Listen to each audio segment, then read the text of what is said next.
How y'all doing? It's Brandon with Voodoo Forge.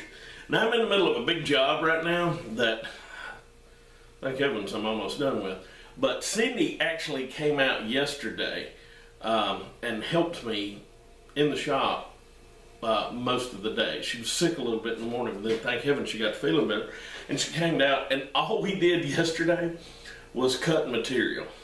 And I had stuff delivered. I had 20-foot sticks. I had the chop saw, the 14-inch abrasive wheel chop saw outside to hog the material down, and then inside had band saws going, cutting angles, and so she got a little bit of a taste of what it's like to cut the material for the job, because there have been several times that, you know, she's come home and had to get home from work. She works in Nashville, and she's come home. She's been like, you know, what have you been doing all day? And I'm just absolutely filled in on my cutting material, you know. And this is the first time she really realized, you know, kind of what all that entails. And it's kind of the first time too that I really realized people who don't do this kind of work don't understand that that's a big part of it. And one of the things that goes with that is the tools, the power tools that I have in this shop.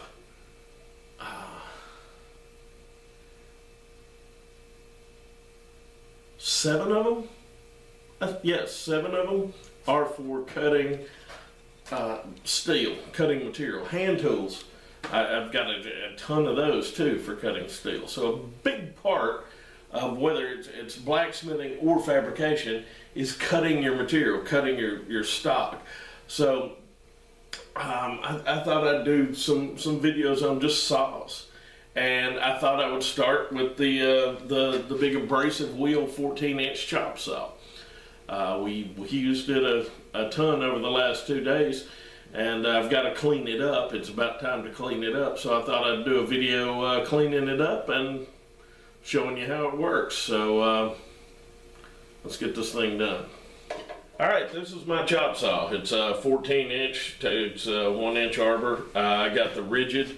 I really thought the lifetime guarantee was cool. Turns out that if you mess up your cord and take it back, they send your saw away for 2 months because they can't just replace the cord. So maybe the lifetime guarantee is cool if your motor goes out, but on little stuff, it's not so hot. Just fix that yourself. But this is I think I've had it 6 years or better. This is the first big cutting tool that I bought, and it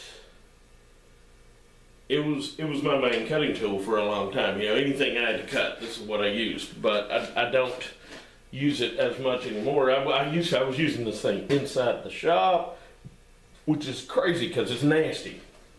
I mean, these saws are nasty, and I still use it constantly, but it's outside.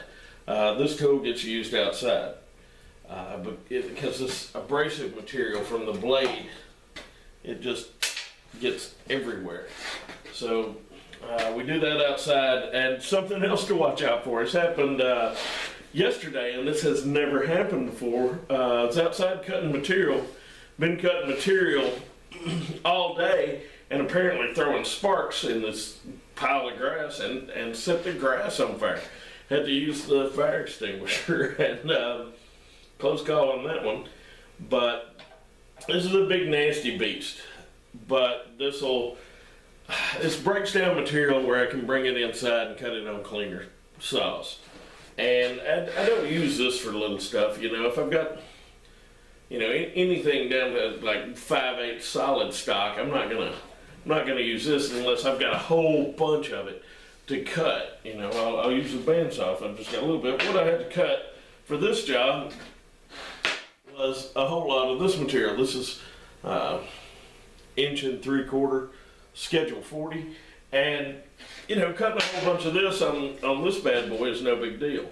But what I've got it in here on the table for is, because it is a tool that I use outside, sometimes it gets left outside, and so it gets a little funky. So if I've got a rusty tool, this is going to be it.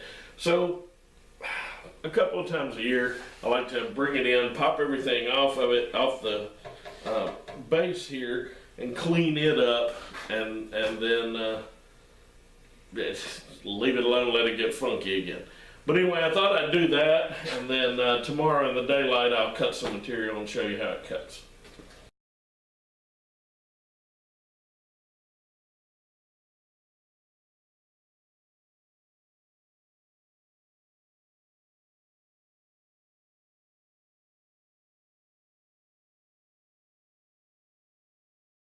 See how funky everything's gotten. I couldn't even move the fence if I wanted to, but I'm going to get this all cleaned back up and put back together. I'm noticing here it's got different positions I can put this in. I never noticed that before, so I'm going to do a little experiment with that before I put it back together. Well, I got this thing cleaned up and put back together. This will, well, that's a heck of a demonstration. This will, there we go. This will move now. It's still not the easiest thing in the world, but you gotta get it at the right angle. But you can see where the line here and the numbers on the angles, you can pretty much forget about that with a chop saw. You're gonna be cutting 90s. It gets funked up too fast. Something to look for on a chop saw is the quick release screw. And let me get this around. See, it moves easy when you're holding it right. But the quick release screw over here, my mentor had a very old saw and his was threaded all the way. So it was ridiculous. You know, if you wanted to do something big, you had to thread it all the way out. Well, with this, you can get it close and then lock it down, which it doesn't seem like much, but it actually makes a big difference when you're cutting a lot of stock. So that's something to keep in mind. Okay, I'm outside. This isn't my normal cutting setup, but this will do just to show you some of the tubing I cut so much of.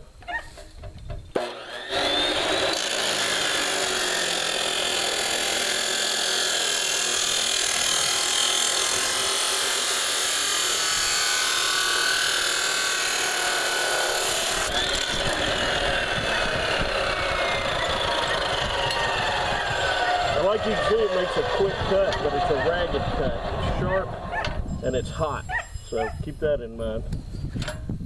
Got a big piece of solid here.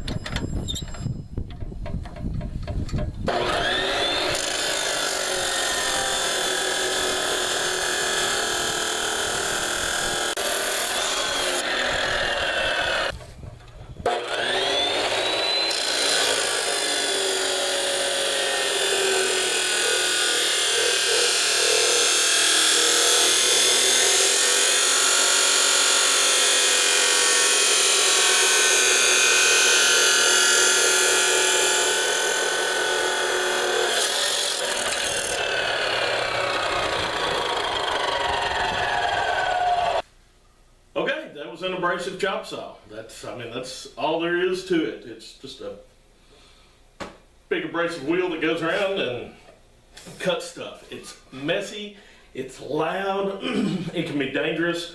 If I'm using it a lot, if I'm going to be doing a lot of cuts, I make sure that I'm wearing like mechanics type gloves, because every time you cut it leaves a big burr on there. You have to deburr it on a grinder or with a file before you use it, just to protect yourself. I always wear gloves, I always wear hearing protection and face shield, because if you're doing a lot of cuts, sometimes those that big abrasive wheel will get a little wonky and I've had one like explode on me. So, you know, make sure you use proper equipment, make sure you watch out for that burr. It's also hot. When you get done with that cut, not only does it have a razor sharp burr on it, but the end is going to be hot, both ends. You know, the piece you cut off and the parent stock are going to be really hot, so watch out for that. And like I said, this isn't a tool that I use every day, but I get stock in 20 and 24 foot pieces, and if I need to get a bunch of stuff cut quick, that's what I use. It's not as precise as a bandsaw, but it's a lot faster. It's a whole lot faster. I can sit out there like when I'm making triangles, and I can have a pile, you know, I can, in less than half an hour, I can do the work that it would take all day with a bandsaw, just slowly cutting through there. So that's a chop saw. I wouldn't want to keep a shop without one, even if it's just a little farm shop or a fabrication shop, any kind of shop where you're going to do anything with steel. I really like a chop saw. It's handy. So that's my take on it. I'd love to get one of those dry saws, and I'm planning on getting one next year, and I'll let you know what I think of those. But anyway, I hope you got something out of this, and if you enjoyed the video, please hit the like button down there. That helps me out when you do that. And also, if you'd like to see more videos like this, please subscribe to the channel. All right, y'all behave yourselves now.